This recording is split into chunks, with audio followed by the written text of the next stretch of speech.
The morning sun cast long shadows across the marble floors of the Whitmore estate, a sprawling mansion nestled in the heart of an exclusive neighborhood. Margaret Hayes pushed her cleaning cart down the hallway, her worn sneakers making soft squeaking sounds against the polished surface. She had worked as a housekeeper for the Whitmore family for nearly 8 years, arriving each morning at 6 o'clock sharp and leaving well after the sun had set. Margaret was a woman of quiet dignity. At 53 years old, she carried herself with grace despite the weight of exhaustion that often settled on her shoulders. Her dark hair, streaked with silver, was always pulled back into a neat bun. Her uniform was pressed and clean, even though it had seen better days. She took pride in her work, treating every corner of the mansion with the same care she would give her own modest apartment across town.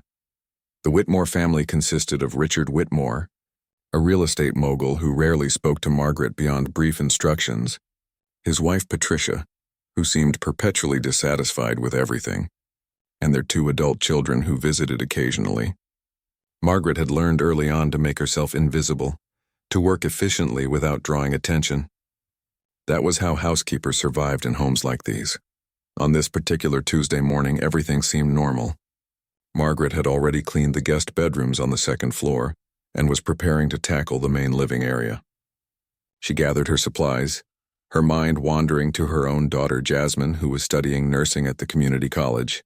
Every dollar Margaret earned went toward tuition, rent, and basic necessities. There was never anything left over, but she considered it a blessing to have steady work. As she entered the living room, Margaret noticed something unusual. Several expensive items were missing from their usual places. The antique clock that normally sat on the mantelpiece was gone. 2 small paintings that had hung on the east wall had been removed, leaving rectangular shadows on the wallpaper. Her heart sank. She knew immediately that this would become her problem, even though she had nothing to do with it. Margaret's hands trembled slightly as she continued dusting, trying to decide what to do. Should she report it immediately? Should she wait until someone else noticed? Before she could make a decision, she heard footsteps approaching rapidly. Patricia Whitmore entered the room, her face flushed with anger, followed closely by her husband Richard and their son Michael, who was visiting for the week. Patricia's eyes swept across the room and she let out a sharp gasp. Her finger pointed accusingly at the empty spaces on the walls and mantel. Her voice, high and shrill, cut through the morning silence like a knife. She demanded to know where her belongings were, her eyes fixed on Margaret with unmistakable suspicion. Margaret felt her stomach drop. She opened her mouth to explain that she had just noticed the missing items herself, but Patricia cut her off. The accusations came fast and furious. Patricia claimed that Margaret was the only one with access to the house at unusual hours. She insisted that housekeepers couldn't be trusted, that she had always suspected something like this would happen. Richard Whitmore stood with his arms crossed, his expression cold and calculating. He made a comment about calling the police, about pressing charges for theft. Michael, a younger version of his father, smirked from the doorway, clearly enjoying the drama unfolding before him. Margaret tried to defend herself, her voice steady despite the fear coursing through her veins. She explained that she had only just arrived, that she had noticed the missing items and was about to report them. But her words seemed to fall on deaf ears. Patricia's voice grew louder, more aggressive. She began listing other small items that had gone missing over the past few months. Things Margaret had never even noticed were gone. The situation escalated quickly. Patricia moved closer to Margaret, her face contorted with rage. She accused Margaret of stealing to pay for her daughter's education, of taking advantage of their kindness and trust. The words stung like physical blows. Margaret had given 8 years of her life to this family, had worked through holidays and weekends, had sacrificed time with her own family to keep this mansion spotless. Then it happened. Patricia reached out and grabbed Margaret's collar, her fingers twisting the fabric of the uniform. She yanked Margaret forward, their faces inches apart. Patricia's breath was hot with anger as she screamed that she wanted her property returned immediately, or she would make sure Margaret never worked in this city again. She threatened to call every household in their social circle, to ruin Margaret's reputation completely. Margaret stood frozen for a moment, feeling the fabric cutting into her neck. She could see Richard reaching for his phone, Michael recording the confrontation with his smartphone, a cruel smile on his face. Everything seemed to move in slow motion. This was the moment that would define everything that came next. But Margaret Hayes was not the woman they thought she was. She had lived through hardships that these privileged people could never imagine. She had raised a daughter alone after her husband died in a construction accident. She had worked 3 jobs to keep food on the table. She had survived discrimination, poverty, and countless moments when the world tried to push her down. And she had never, not once, compromised her integrity or her dignity. Something shifted in Margaret's eyes. The fear was replaced by a calm, steely determination. She reached up slowly and placed her hands over Patricia's wrists. Her grip was firm but not aggressive. She looked directly into Patricia's eyes, and when she spoke, her voice was quiet but filled with an unshakable strength. Margaret told Patricia to release her collar. There was no pleading in her voice, no begging. It was a simple statement of fact. Patricia, surprised by the sudden change in Margaret's demeanor, loosened her grip slightly. Margaret continued speaking, her words measured and clear. She explained that she had nothing to do with the missing items, that she had always been honest and trustworthy, and that she would not stand here and be accused without evidence. Richard stepped forward, his face reddening with anger at Margaret's defiance. He raised his voice, threatening to call the police immediately. But Margaret didn't flinch. Instead, she pulled out her own phone from her uniform pocket. She calmly explained that she had something they needed to see, something that would change everything they thought they knew about this situation. The room fell silent. Patricia finally released Margaret's collar, stepping back with a confused expression. Michael stopped recording, curiosity replacing his cruel amusement. Richard's hand hovered over his phone, uncertain whether to proceed with his threat. All eyes were on Margaret as she held up her phone, her finger poised over the screen, ready to reveal whatever evidence she possessed that would turn this entire confrontation on its head. Margaret's hands remained steady as she navigated through her phone's screen. The Whitmore family watched with a mixture of curiosity and suspicion. Patricia's breathing was still heavy from her outburst, while Richard maintained his authoritative stance, clearly not expecting that a housekeeper would dare to challenge them with anything substantial. The truth was that Margaret had been worried about false accusations for years. She had heard stories from other housekeepers in the neighborhood, women who had been blamed for missing items or damage they hadn't caused. 6 months ago, after a valuable vase had mysteriously broken and Patricia had given her a suspicious look, Margaret had made a decision that would now prove to be her salvation. She had purchased a small, discreet camera online. It was designed to look like a button, easily attachable to her uniform. Every morning when she arrived at work, Margaret activated the camera. It recorded her entire shift, providing an unbroken record of her movements and actions throughout the house. She had never told anyone about it, not even her daughter Jasmine. It was her insurance policy, her way of protecting herself in a world where her word would always be questioned against that of her wealthy employers. Margaret found the footage from that morning and held the phone out toward the family. The screen showed a clear timestamp starting from when she had arrived at 6 o'clock. The video displayed her parking her old sedan in the staff area, walking to the side entrance and letting herself in with her key. The timestamp continued as she moved through the house, beginning her cleaning routine exactly as she did every morning. Richard leaned in to look at the screen, his expression shifting from anger to confusion. The video clearly showed Margaret entering the living room at 7:15 in the morning. The camera captured her reaction when she noticed the missing items. Her face registered surprise, then concern. The footage showed her standing still for several moments, clearly trying to decide what to do. Before she began her dusting routine, Patricia snatched the phone from Margaret's hand, her eyes fixed on the screen. She rewound the footage, watching it again. There was no way to deny what the video showed. Margaret had discovered the missing items. She hadn't taken them. Michael moved closer to his mother, peering at the small screen over her shoulder. His smirk had vanished, replaced by an uncomfortable realization that they had just accused an innocent woman. But Margaret wasn't finished. She took her phone back and scrolled further through her recordings. She explained quietly that she had footage from every single day she had worked for the past 6 months.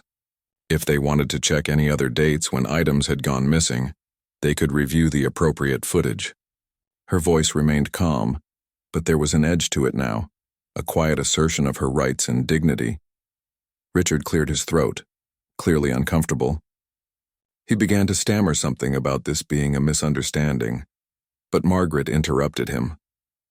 It was the first time she had ever interrupted any member of the Whitmore family, and the shock of it showed on their faces. She pointed out that this was not a misunderstanding. She had been grabbed, physically assaulted, and publicly accused of theft without a shred of evidence. She had been threatened with police action and the destruction of her reputation. The silence that followed was heavy and awkward. Patricia's face had gone pale. She handed the phone back to Margaret without meeting her eyes. Michael had the decency to look ashamed, though he still said nothing. Richard, always the businessman, was clearly calculating the potential legal ramifications of what had just occurred. Margaret continued speaking, her years of pent-up frustration and humiliation finally finding a voice. She talked about the 8 years she had given to this family. She described the holidays she had missed with her own daughter, the weekends she had sacrificed, the times she had stayed late without complaint to prepare for their parties and events. She spoke about the respect she had always shown them, and their home, despite the fact that they rarely bothered to learn anything about her life or even remember to say good morning. She reminded them that she had never once been late, never once broken or damaged anything, never once given them any reason to doubt her integrity. Yet the moment something went wrong, they had immediately assumed she was guilty. They hadn't asked questions or investigated. They had simply grabbed her and accused her, treating her like a criminal rather than a human being who had served them faithfully for years. Patricia's eyes began to water, though whether from shame or self-pity was unclear. She opened her mouth to speak, then closed it again. Richard's face had grown red, but his anger seemed directed inward now. Michael had retreated to the doorway, as if putting physical distance between himself and the situation could somehow absolve him of his participation in it.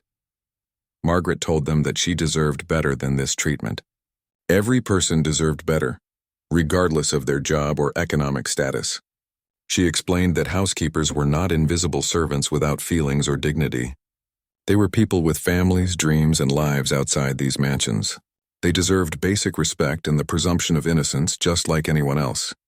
Then Margaret made a statement that shocked them all. She announced that she was resigning effective immediately. She would not work another day in a home where she could be physically grabbed and accused without evidence. She had her dignity and no paycheck was worth sacrificing it. The words hung in the air like a challenge. Patricia finally found her voice, stammering that perhaps they had been too hasty, that they were simply upset about the missing items. Richard added that they could work this out, that there was no need for Margaret to quit. But Margaret shook her head. She pointed out that true respect wasn't something that could be turned on and off depending on circumstances.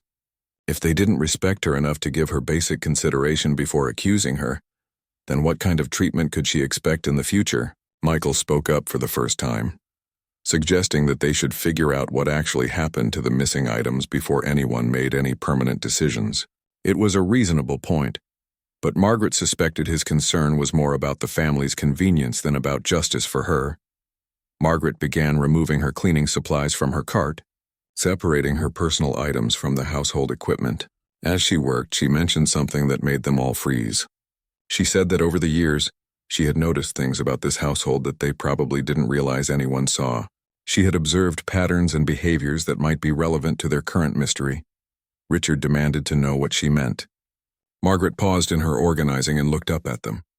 She explained that housekeepers see everything in a home, even things families try to hide from each other. They see what gets delivered, who comes and goes, what gets thrown away, and what gets hidden. They notice when family members behave suspiciously, or when guests act inappropriately. Patricia's face had gone from pale to ashen. She asked Margaret directly what she had seen. Margaret considered the question carefully.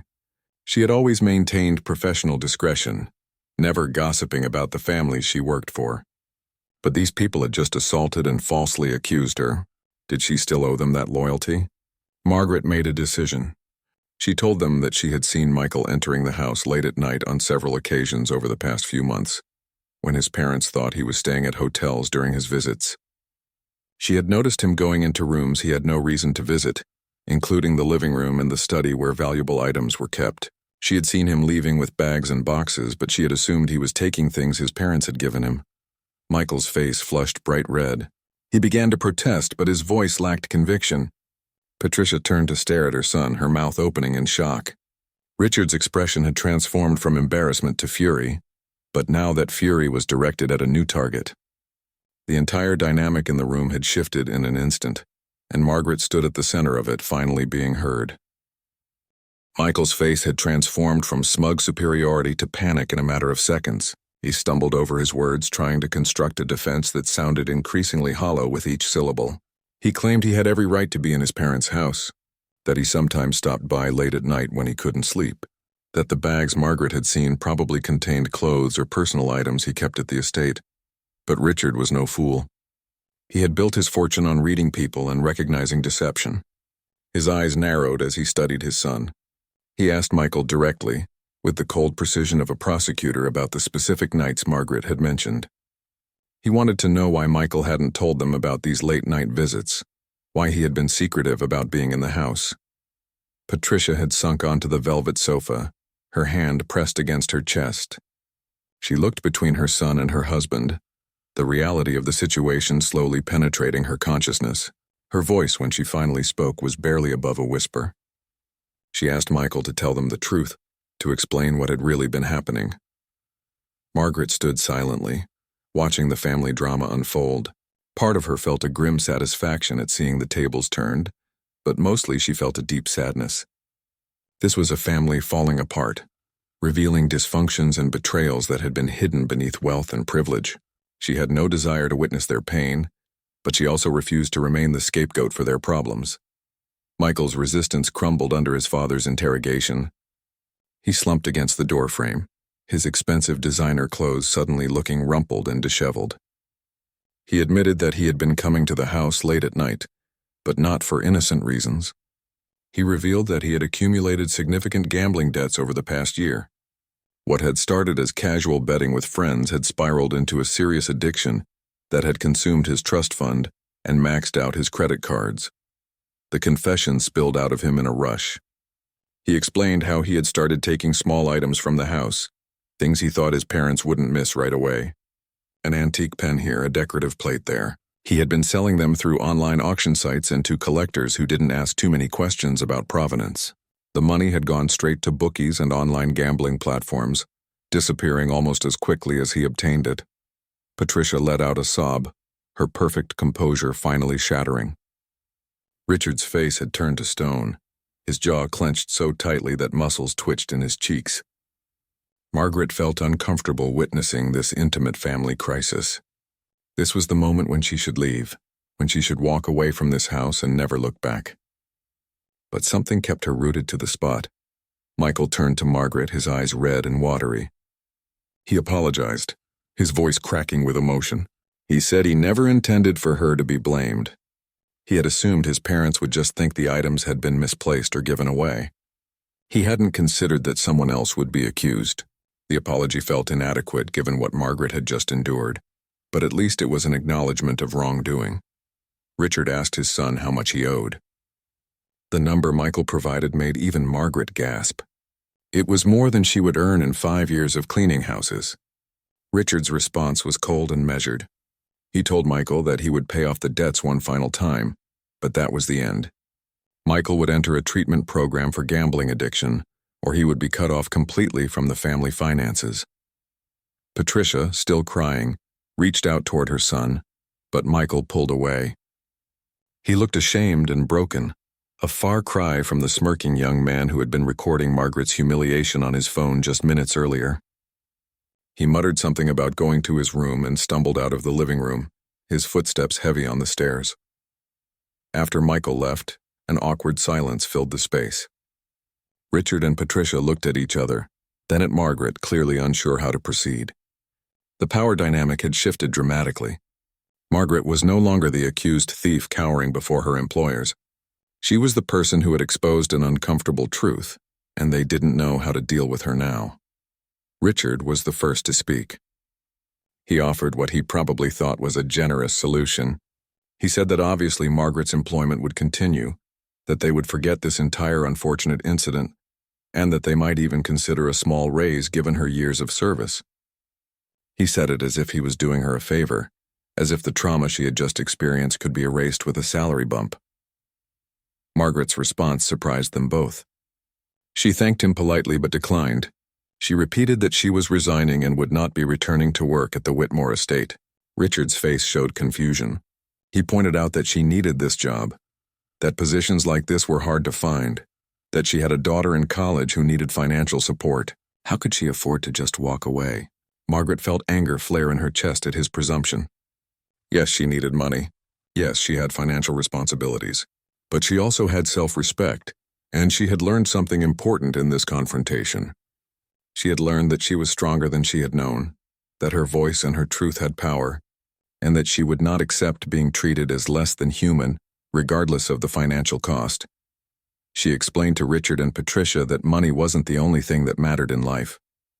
Dignity, respect, and peace of mind were worth something too. She told them that no amount of money could compensate for the feeling of having someone grab her collar and accuse her of theft.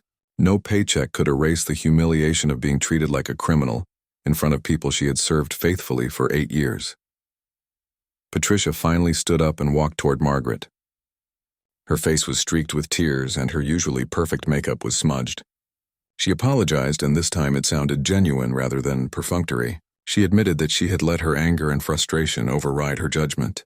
She acknowledged that Margaret had always been trustworthy and that the accusation had been unfair and wrong.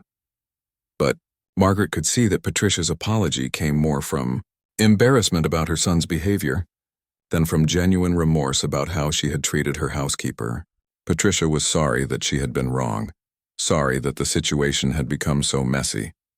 But Margaret wasn't convinced that she understood the deeper harm she had caused. Richard tried a different approach. He asked Margaret what it would take for her to stay. He offered a significant raise, additional vacation days, and a formal written apology. He framed it as a negotiation, which was his comfort zone. But Margaret wasn't interested in negotiating. This wasn't about money or benefits. This was about her fundamental worth as a human being. Margaret began gathering the last of her personal items. She had a small locker in the service area where she kept an extra uniform, her lunch bag, and a few toiletries. She told Richard and Patricia that she would collect these things and then leave. She expected to be paid for the hours she had worked that morning, plus any accrued vacation time she was owed. She would send them her banking information for direct deposit. As she turned to leave, Patricia called out to her. She asked what Margaret was going to do now, where she would work. There was something almost accusatory in the question, as if Patricia was suggesting that Margaret was making a foolish choice that she would soon regret. Margaret paused and turned back to face them. She told them that she would find other work. She had references from previous employers, skills that were in demand, and a strong work ethic. She might face some financial difficulty in the short term, but she would manage. She always had, and whatever challenges she faced would be better than continuing to work in an environment where she could be physically grabbed and falsely accused without consequence. Margaret also mentioned something else. She had been thinking about it while watching Michael's confession unfold. She said that perhaps it was time for her to start her own small cleaning business. She had been working for wealthy families for over 20 years, learning their preferences and standards. She had built relationships with other housekeepers in the area who might want to work with her. Starting a business was risky, especially at her age, but it would give her independence and control over her own destiny. The idea had formed spontaneously during the conversation, but as she spoke it aloud, Margaret felt a surge of excitement. Why had she never considered this before? She had spent decades making other people's homes beautiful while barely scraping by herself. If she could find clients and build a team, she could create something of her own. She could set standards for how employees were treated. She could prove that it was possible to run a successful business while still respecting the dignity of workers.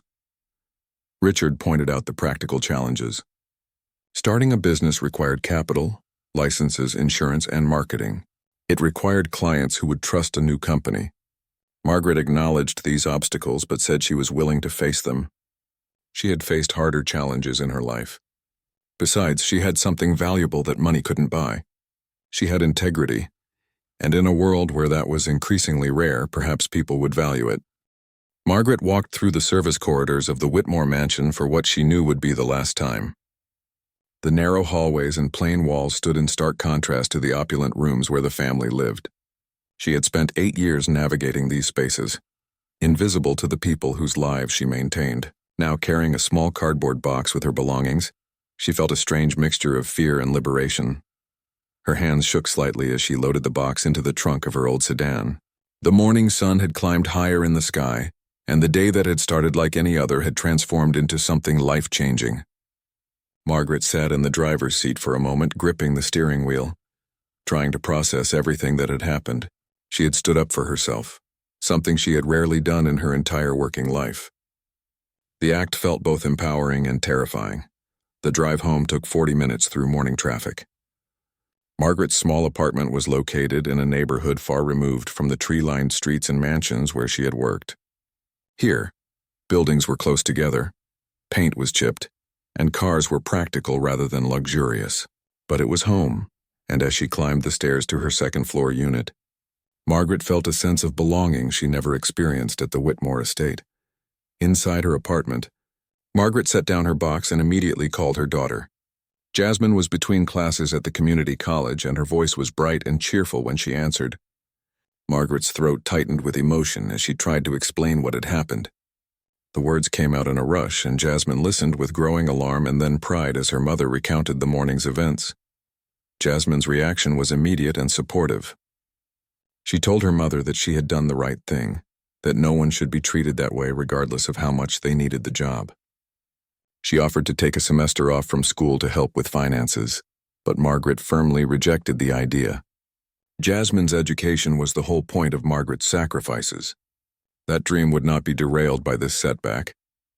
After hanging up with her daughter, Margaret made a pot of coffee and sat at her small kitchen table.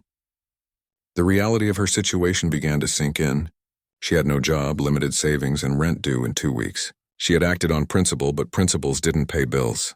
For a moment, doubt crept in. Had she been foolish? Should she have swallowed her pride and accepted Richard's offer to stay? But then Margaret remembered the feeling of Patricia's hands gripping her collar, the look of contempt in their eyes as they accused her of theft. She remembered years of being treated as invisible, of having her time and efforts taken for granted. She remembered all the other housekeepers she knew who had similar stories, women who endured disrespect because they felt they had no other choice. No, she had not been foolish. She had been brave. Margaret opened her laptop, an old machine that Jasmine had helped her buy at a thrift store. She began researching what it would take to start a cleaning business. The information was overwhelming at first. She needed to register as a business entity, obtain liability insurance, possibly get bonded, and create contracts for clients. She needed to think about pricing, scheduling, and how to find customers. The list seemed endless, but Margaret had never been afraid of hard work. She spent the rest of the day making notes, watching online videos about small business creation, and reaching out to other housekeepers she knew from the neighborhood. By evening, she had the beginnings of a plan. She would start small, taking on a few clients herself while she built up capital and reputation. Once she had stable income, she could hire other women and expand. The next morning, Margaret woke early out of habit. For a moment, she felt panicked, thinking she was late for work at the Whitmore estate. Then she remembered, and instead of panic, she felt determination. She dressed in casual clothes rather than her uniform, and headed to the public library, where she could use the computers and printers for free. At the library, Margaret created a simple flyer advertising her cleaning services. She emphasized reliability, trustworthiness, and years of experience with high-end homes. She printed 50 copies and began walking around her neighborhood, posting them on community boards at the grocery store, laundromat, and local coffee shop. It wasn't glamorous marketing, but it was a start. On the third day after leaving the Whitmore estate, Margaret received her first call. The voice on the other end belonged to an elderly woman named Mrs. Chen, who lived in a modest house near the community college. She had seen Margaret's flyer and needed help with deep cleaning her home. She couldn't afford expensive services, but she could pay a fair hourly rate. Margaret agreed immediately and scheduled an appointment for the following day. Cleaning Mrs. Chen's home was different from working at the Whitmore mansion. The house was smaller, cluttered with years of accumulated memories and possessions. But Mrs. Chen treated Margaret with respect and kindness. She offered tea during breaks, asked about Margaret's life, and thanked her genuinely for her help. At the end of the day, as Margaret accepted payment, she realized something important. This felt good in a way that her work at the estate never had. Word began to spread slowly through the neighborhood. Mrs. Chen told her friends about the reliable cleaning woman she had found. A teacher at the community college saw Margaret's flyer and hired her to clean bi-weekly. A young couple expecting their first baby needed help preparing their home. Each client was different, but they all treated Margaret as a professional providing a valuable service, not as a servant to be taken for granted. After 2 weeks, Margaret had 8 regular clients. The income wasn't as much as she had earned at the Whitmore estate, but it was enough to cover her basic expenses.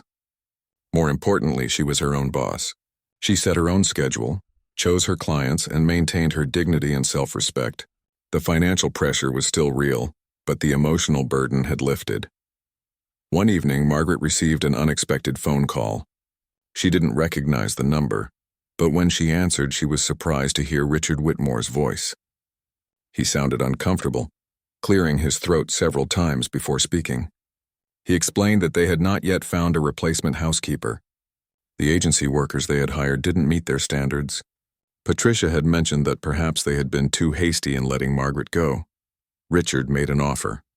He proposed that Margaret could return to work, but this time as an independent contractor rather than an employee. She would set her own hours and rates, and they would contract her services through her new business. He suggested a rate that was nearly double what she had been earning before. It was, he acknowledged, what they should have been paying her all along. Margaret listened to the entire proposal without interrupting. When Richard finished, there was a long silence. He asked if she was still there, if she had heard his offer. Margaret confirmed that she had heard every word. Then she politely declined. Richard sounded genuinely shocked. He asked why she would turn down such a generous arrangement. The money was excellent, and it would help her establish her business quickly. Margaret's response was simple.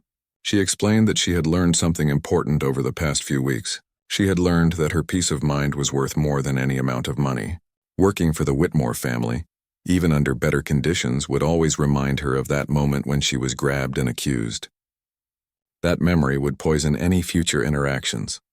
Furthermore, Margaret explained, she had discovered that there were clients in the world who valued her from the start, who treated her with respect naturally, rather than as an afterthought following a crisis. She preferred to work for people who saw her humanity without needing to be taught a lesson first. She wished the Whitmore family well in finding a new housekeeper, but she would not be returning. After ending the call with Richard, Margaret sat quietly for a long time. She thought about the path her life had taken, the choices that had led her to that confrontation in the Whitmore living room. She thought about all the times over the years when she had accepted disrespect because she thought she had no choice. She thought about her mother and grandmother, women who had also worked as housekeepers and had endured even worse treatment in a different era. Margaret made a decision that night. Her business would be different. If she was going to build something of her own, it would be based on principles that mattered. She would pay her future employees fairly. She would ensure they had benefits and respect. She would teach them that they had value beyond their labor, that they deserved to be treated with dignity. Her business would prove that success and ethical treatment could coexist. The following week, Margaret attended a small business workshop at the community center. She met other entrepreneurs who were starting ventures with limited resources but unlimited determination. She connected with a lawyer who offered pro bono services to help her file the necessary paperwork for her business registration. She joined a networking group of women business owners who shared advice and support. One of the women in the group, a successful real estate agent named Diana, was particularly interested in Margaret's story. Diana knew many homeowners who needed reliable cleaning services, and she offered to refer clients to Margaret. But she also offered something more valuable: mentorship. Diana had built her own business from nothing, and she understood the challenges Margaret would face. Through Diana's connections, Margaret's client list grew steadily. She was now earning more than she had at the Whitmore estate, though she was also working harder than ever. The difference was that she was working for herself, building something that belonged to her. The exhaustion she felt at the end of each day was satisfying rather than depleting. 3 months after leaving the Whitmore estate, Margaret stood in the middle of a small office space she had just rented. It was nothing fancy, just a single room in a commercial building near the downtown area, but it was hers. The space would serve as a base of operations for what was rapidly becoming more than just a one-woman cleaning operation. She had named her business Dignity Home Services, a name that reflected everything she had learned from her confrontation with the Whitmores. Margaret now employed 3 other women, all experienced housekeepers who had their own stories of mistreatment and disrespect from previous employers. There was Rosa, a woman in her 40s who had immigrated from Mexico and spoke English with a heavy accent that some clients had mocked. There was Jennifer, a single mother of 2 who had been fired from her last position when she needed time off for her son's medical emergency. And there was Diane, an older woman who had been pushed out of her long-term position when her employer decided she wanted someone younger and more attractive to answer the door. Each woman brought skills, experience, and a deep appreciation for working in an environment where they were valued. Margaret paid them $15 an hour, significantly more than the standard rate for housekeepers in the area. She also provided paid sick days, flexible scheduling for family emergencies, and a respectful workplace where their concerns were heard. It meant her profit margins were smaller than they could have been, but Margaret was building something more important than wealth. She was building a model for how service workers could be treated with dignity. The business was growing faster than Margaret had anticipated. Diana, the real estate agent who had become her mentor, had referred several high-end clients. Margaret was careful about which clients she accepted. She conducted initial consultations where she explained her company's values and expectations. She made it clear that her employees were professionals who deserved respect, and that any client who couldn't provide that respect would not be served by Dignity Home Services. Some potential clients were put off by Margaret's directness. They were accustomed to housekeepers who accepted any treatment without complaint. But others, particularly successful professional women who understood workplace respect, appreciated Margaret's approach. They became loyal clients who referred their friends and colleagues. Word spread that Dignity Home Services was different, that the women who worked there took pride in their work and expected to be treated accordingly. One afternoon, Margaret received a call from a journalist named Amanda Wright, who worked for the local newspaper. Amanda had heard about Dignity Home Services from one of Margaret's clients and was interested in writing a story about the business. She wanted to know about Margaret's background, what had inspired her to start the company, and how she was challenging traditional dynamics in the domestic service industry. Margaret was hesitant at first. She wasn't sure she wanted to share the details of what had happened at the Whitmore estate. It felt personal and potentially embarrassing. But Amanda was persistent and persuasive. She explained that Margaret's story could help other workers who faced similar situations. It could start conversations about labor rights, dignity, and respect in service industries. After thinking about it overnight and discussing it with Jasmine, Margaret agreed to the interview. She met Amanda at a coffee shop and told her story honestly. She described the 8 years of invisible work at the Whitmore mansion, the false accusation, the physical grabbing of her collar, and the moment when she decided to stand up for herself despite the financial risk. She talked about the button camera that had saved her reputation, and the importance of protecting oneself in vulnerable positions. Amanda listened intently, taking notes and occasionally asking clarifying questions. She was particularly interested in how Margaret had transformed a traumatic experience into a successful business that prioritized worker dignity. The interview lasted nearly 3 hours, and by the end, Margaret felt emotionally exhausted but also strangely relieved. She had turned her painful experience into something that might help others.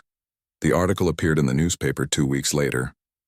It was published in the Sunday edition, which had the largest readership. Amanda had titled it, "From Accused to Empowered: How One Housekeeper Built a Business on Dignity." The article told Margaret's story in detail, including the incident with the Whitmores, though it didn't use their names directly. It discussed the challenges faced by domestic workers and highlighted how Dignity Home Services was creating a new model. The response to the article was immediate and overwhelming. Margaret's phone rang constantly with calls from potential clients who wanted to support a business with ethical values. She received messages from other housekeepers asking if she was hiring, or if she could offer advice on starting their own businesses. Local television stations requested interviews. A business school professor contacted her about speaking to his class on entrepreneurship and ethics. But not all the responses were positive. Margaret also received angry calls from people who accused her of being ungrateful, of biting the hand that fed her, of being difficult and demanding. Some messages suggested that housekeepers should be grateful for any employment and shouldn't expect special treatment. The criticism stung, but Margaret had developed a thicker skin over the past few months. She knew her worth and the worth of her employees. One call stood out from all the others. It came 3 days after the article was published. Margaret didn't recognize the number, but when she answered, she heard Patricia Whitmore's voice. Patricia sounded different from the last time they had spoken. Her tone was subdued, almost fragile.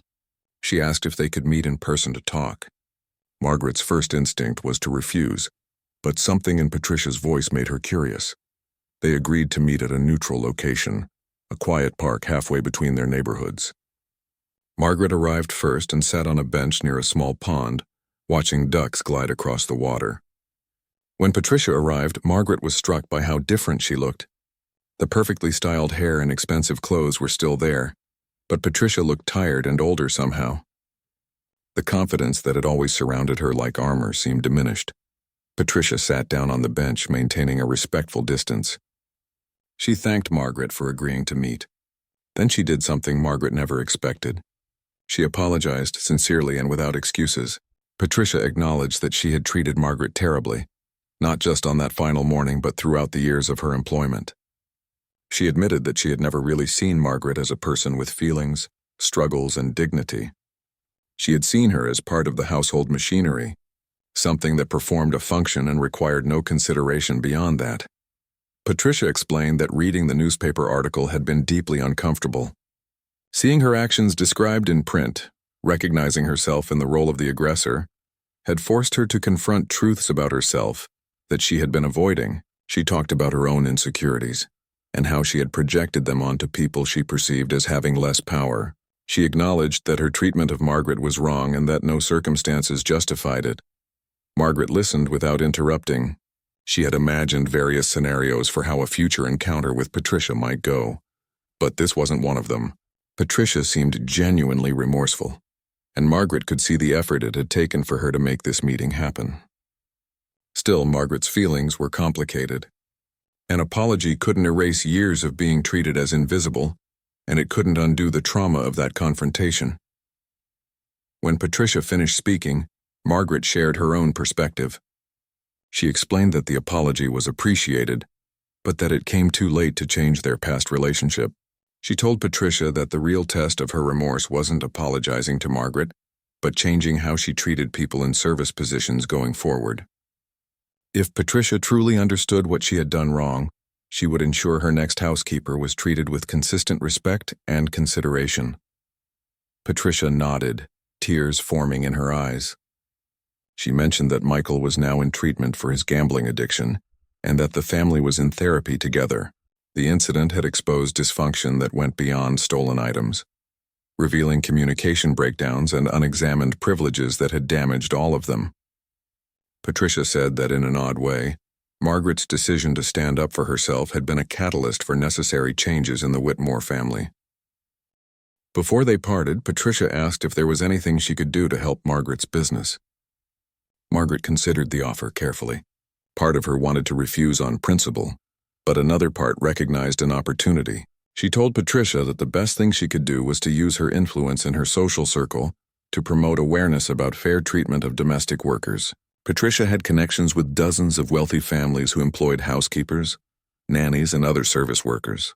If she could help shift attitudes in that community, it would benefit far more people than just Margaret. Patricia agreed immediately. She promised to host a gathering where Margaret could speak about fair labor practices and workplace dignity. She offered to leverage her social network to help other workers understand their rights. It was a concrete way to turn remorse into action, and Margaret respected that. Walking back to her car after the meeting, Margaret reflected on how much had changed in just a few months. She had gone from being voiceless and powerless to running her own business and having her story shared widely. She had gone from being grabbed by the collar to being sought out for advice and consultation. The transformation was remarkable, but it hadn't been easy or comfortable. 6 months after the confrontation that changed her life, Margaret found herself standing in front of a room full of housekeepers and domestic workers at the community center. Patricia Whitmore had kept her promise and organized this gathering, though she wisely stayed in the background, understanding that her presence might make the workers uncomfortable.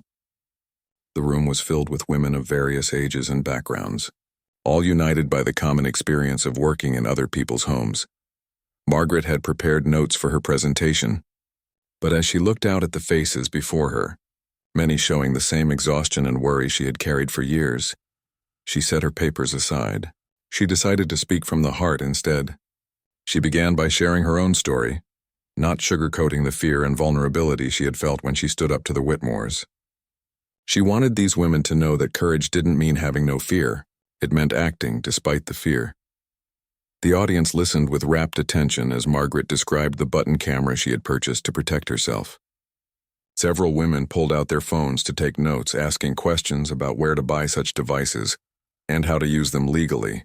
Margaret explained that while she hoped documentation would never be necessary, it was better to be prepared. She emphasized that workers had the right to protect themselves from false accusations. But Margaret's message went beyond just defensive tactics.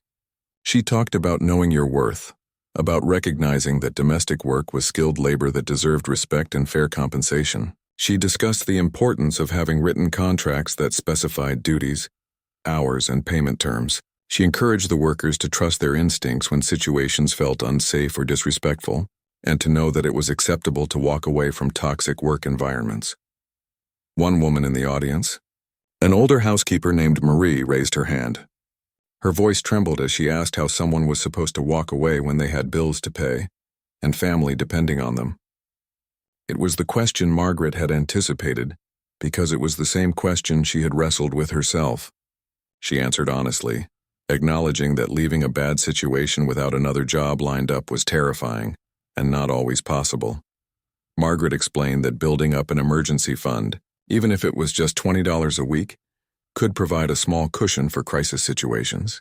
She talked about connecting with other workers to share information about employers and job opportunities. She mentioned organizations that provided legal assistance to workers facing exploitation or discrimination. She stressed that while the system wasn't fair and the options weren't always good, workers still had more power than they often realized. The discussion opened up, with women sharing their own experiences. Stories poured out about verbal abuse, wage theft, sexual harassment, and casual cruelty. Some stories made Margaret angry. Others brought tears to her eyes. But she also heard stories of strength and resistance, of workers who had found creative ways to protect themselves and support each other. The room became a space of solidarity and shared understanding. After the formal presentation ended, several women approached Margaret to ask about employment with Dignity Home Services. She had to explain that she wasn't hiring at the moment, as her business was still small and growing carefully. But she took their contact information and promised to reach out when opportunities arose. She also connected them with other business owners in her network who might have openings. One woman who approached Margaret was different from the others. She was younger, probably in her late 20s and well-dressed in business casual attire. She introduced herself as Keisha Thompson and explained that she was a labor organizer working with domestic workers to improve conditions and rights in the industry. Keisha had been in the audience taking notes, and she was impressed by Margaret's story and approach. Keisha proposed a partnership. She explained that her organization provided training, legal resources, and advocacy for domestic workers, but they struggled to reach workers who were isolated in individual households. Margaret's business and growing reputation could serve as a bridge to connect workers with these resources. In exchange, the organization could help Margaret's business with legal compliance, contract templates, and access to a network of potential employees and clients. Margaret was intrigued, but cautious. She had built Dignity Home Services on her own terms, and she was protective of that independence. She agreed to meet with Keisha and representatives from her organization to learn more, but she made no commitments. She had learned the hard way that agreements made in haste could have unexpected consequences. Over the following weeks, Margaret met with Keisha's organization several times. She learned about the broader movement for domestic worker rights, including campaigns for minimum wage increases, mandatory benefits, and protections against discrimination. She met workers from across the city who were organizing collectively to demand better treatment. The experience was both inspiring and overwhelming. Margaret began to see her own experience not as an isolated incident, but as part of a larger pattern of how service workers were treated in society. The Whitmore family wasn't uniquely bad. They were simply a clear example of attitudes and behaviors that existed throughout the industry. Workers were undervalued, underpaid, and often invisible until something went wrong, at which point they became convenient scapegoats. This broader understanding strengthened Margaret's resolve to make Dignity Home Services more than just a successful business. She wanted it to be a model that proved ethical treatment of workers and business success weren't mutually exclusive. She began documenting her business practices, creating a manual that other entrepreneurs could use to start similar ventures. She shared her financial information transparently, showing that paying fair wages and providing benefits didn't make profitability impossible. Margaret's daughter Jasmine graduated from the community college nursing program around this time.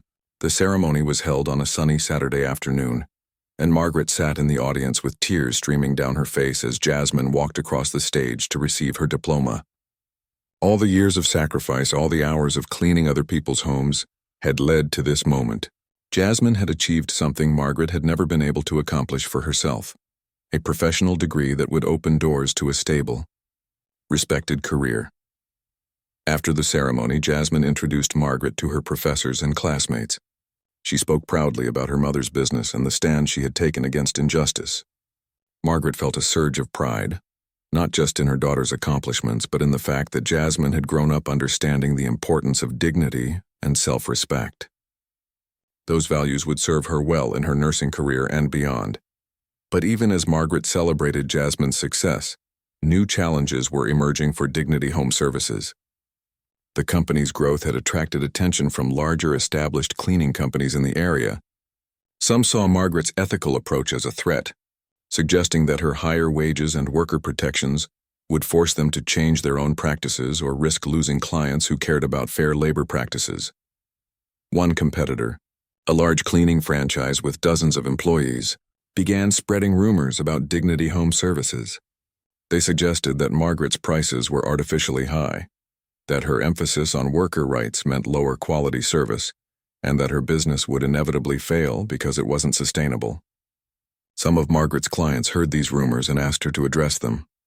Margaret responded by being even more transparent about her business operations. She created a newsletter for clients explaining exactly how their money was spent, breaking down the costs of fair wages, insurance, supplies, and the small profit margin that remained. She showed that while her prices were higher than the cheapest competitors, they were comparable to other quality services and reflected the true cost of ethical labor practices. More importantly, Margaret let her work speak for itself. The women who worked for Dignity Home Services took pride in what they did because they were treated with respect and paid fairly. That pride translated into excellent service. Clients noticed the difference between workers who felt valued and workers who were simply going through the motions out of necessity. Retention rates were high, and customer satisfaction surveys showed consistently positive feedback. The turning point came when one of Margaret's clients, a successful entrepreneur named Susan Martinez, decided to publicly endorse Dignity Home Services. Susan had built her own tech company on principles of ethical business practices, and she recognized a kindred spirit in Margaret. She wrote a detailed review on social media, explaining why she chose Dignity Home Services despite higher costs, emphasizing the importance of supporting businesses that aligned with her values. Susan's endorsement, shared widely among her network of business owners and professionals, brought a flood of new client inquiries. Margaret found herself in the position of having to turn people away because she couldn't serve everyone who wanted to hire Dignity Home Services. It was a good problem to have, but it forced her to make decisions about expansion more quickly than she had planned. Margaret decided to hire 3 more employees, bringing her team to 6 workers plus herself. She was careful in her hiring process, looking not just for experience but for women who shared her values and understood the importance of what they were building together. Each new hire went through training that covered not just cleaning techniques but also worker rights, professional boundaries, and the company's mission. The expanded team allowed Margaret to take on more clients, but it also meant more administrative work. She found herself spending less time cleaning and more time managing schedules, handling client communications, and overseeing operations. It was a different kind of exhausting, But Margaret discovered she had a talent for leadership and organization that she had never fully explored during her years as an employee. 1 year after the confrontation at the Whitmore estate, Margaret stood before a much larger audience than she could have ever imagined. She had been invited to speak at a conference on ethical business practices, sharing the stage with entrepreneurs, academics, and labor activists. The event was being held at the convention center downtown, and over 300 people filled the auditorium to hear her story. Margaret felt nervous as she waited backstage, but it was a different kind of nervousness than she had experienced a year ago. Then she had been afraid of losing everything. Now she was afraid of not doing justice to the message she wanted to share. She wore a simple but professional dress that Jasmine had helped her pick out, and she carried note cards with key points she wanted to remember, though she knew her story well enough to tell it without prompts. When her name was announced, Margaret walked onto the stage to warm applause. She stood at the podium, took a deep breath, and began to speak. She told the full story of that morning at the Whitmore mansion, holding nothing back. She described the fear, the humiliation, and the moment of decision when she chose dignity over financial security. She explained how that single act of standing up for herself had transformed not just her own life, but had created opportunities for other workers. The audience listened with complete attention. Margaret could see some people nodding, others wiping tears from their eyes, and a few taking vigorous notes. She talked about Dignity Home Services and how it had grown from a desperate idea into a thriving business that now employed 12 women. She shared the challenges she had faced, the moments of doubt, and the lessons she had learned about leadership, courage, and the true meaning of success. But Margaret's speech wasn't just about her personal journey. She used her platform to talk about the millions of domestic workers across the country who faced similar challenges. She discussed the systemic issues that kept these workers vulnerable, including lack of labor protections, wage theft, discrimination, and the cultural tendency to devalue service work. She called on business owners and households to examine their own practices and to recognize that ethical treatment of workers wasn't charity but basic human decency. Margaret also spoke about the economic argument for fair treatment. She presented data from her own business showing that well-treated employees were more productive, had lower turnover rates, and provided better quality service. She explained that when businesses factored in the true costs of high turnover and poor service, paying fair wages and providing good working conditions actually made financial sense. Ethical business practices weren't just morally right, they were economically smart. The speech concluded with a challenge to the audience. Margaret asked each person to consider their own role in creating systems of dignity or exploitation. She urged employers to audit their practices and make changes where necessary. She encouraged workers to know their worth and to support each other in demanding fair treatment. She called on consumers to use their purchasing power to support businesses that treated workers ethically. When Margaret finished speaking, the audience rose in a standing ovation that lasted several minutes. People rushed forward afterward to shake her hand, share their own stories, and ask for advice. Several business owners expressed interest in adopting similar practices in their own companies. A publisher approached her about writing a book. A documentary filmmaker wanted to feature her story in a project about economic justice. Among the crowd was Richard Whitmore. Margaret was stunned to see him. He waited patiently until most of the other people had dispersed, then approached her cautiously. He looked uncomfortable but determined.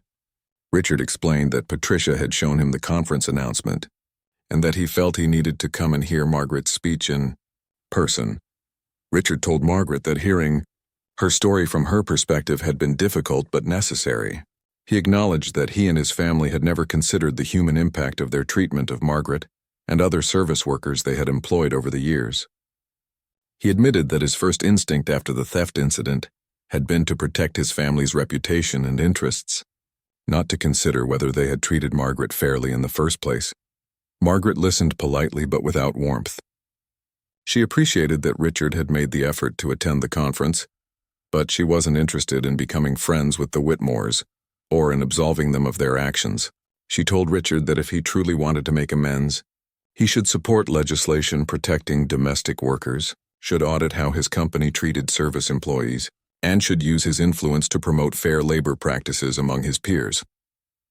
Richard agreed and mentioned that he had already begun some of these efforts. He had donated money to organizations supporting domestic workers, had implemented new policies at his real estate company regarding contract employees and service workers, and had spoken with other business leaders about these issues. He asked if Margaret would be willing to consult with his company on developing these policies further, for which she would be compensated as a professional consultant. Margaret considered the offer carefully.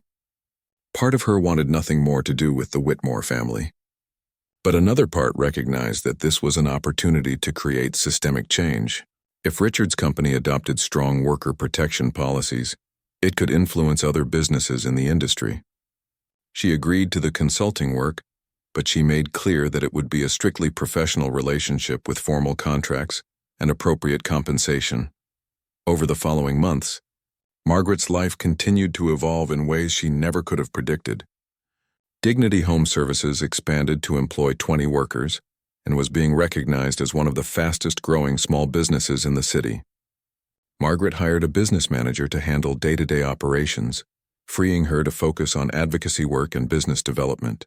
She was invited to speak at universities, community organizations, and business conferences across the region. The book deal materialized, and Margaret spent her evenings and weekends working with a writer to tell her story in a way that would resonate with both workers and employers. The book would include practical advice for domestic workers on protecting their rights, templates for fair employment contracts, and guidance for employers who wanted to create ethical working relationships. Margaret hoped it would become a resource that could help people avoid the kind of confrontation she had experienced. Jasmine, now working as a registered nurse at a local hospital, had become involved in her own form of advocacy. She joined the nurses' union and was working on campaigns for better working conditions and patient safety.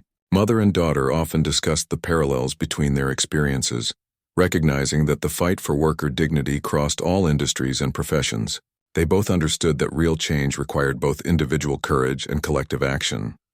Margaret received occasional updates about the Whitmore family through her consulting work with Richard's company.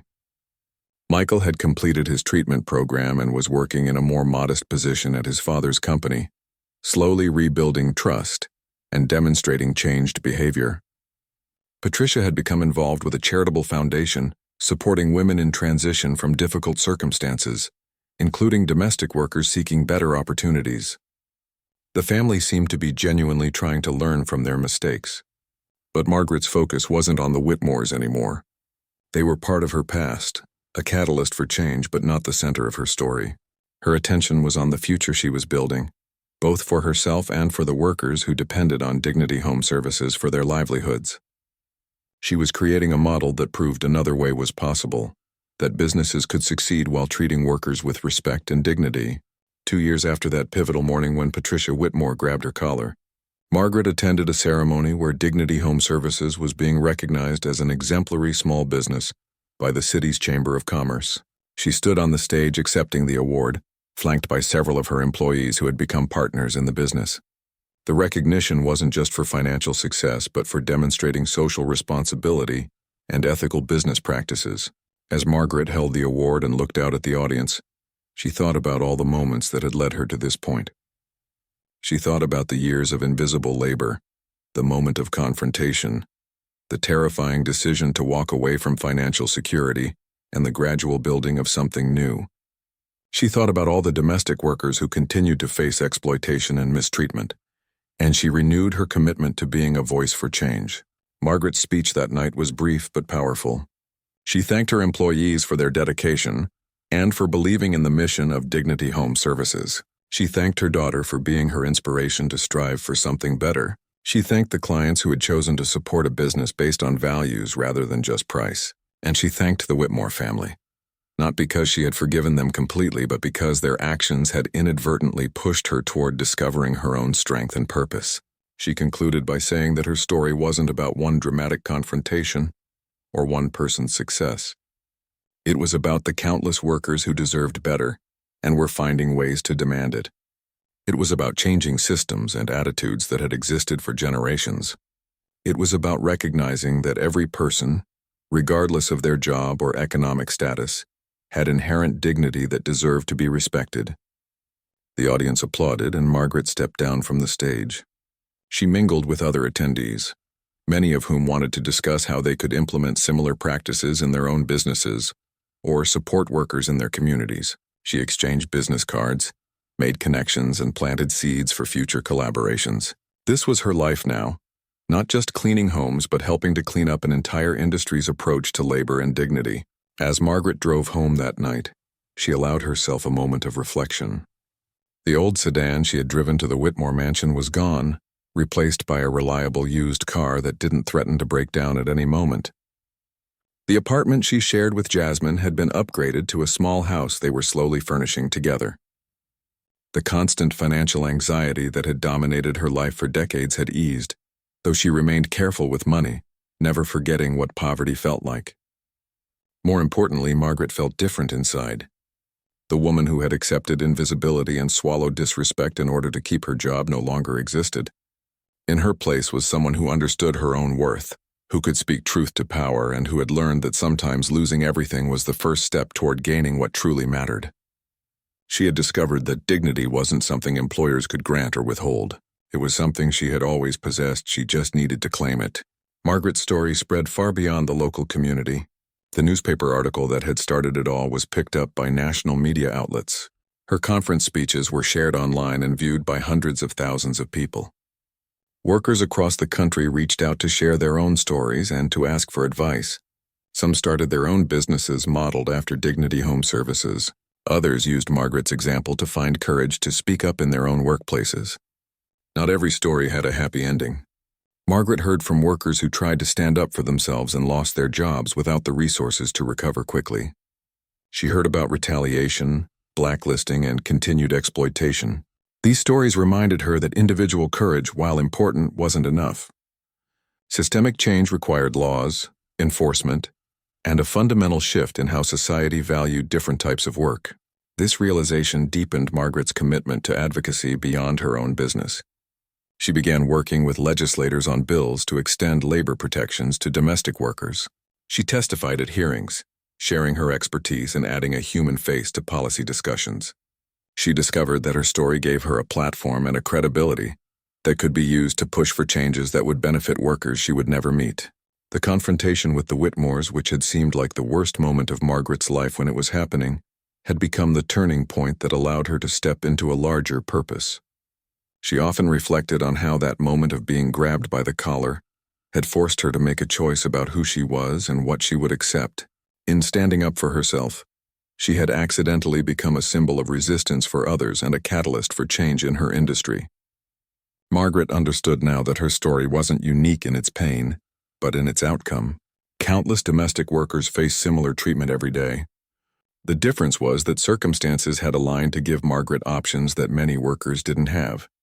She had the button camera evidence, she had the courage despite her fear, and she had enough savings to survive while building something new. But luck and individual action weren't enough to fix broken systems.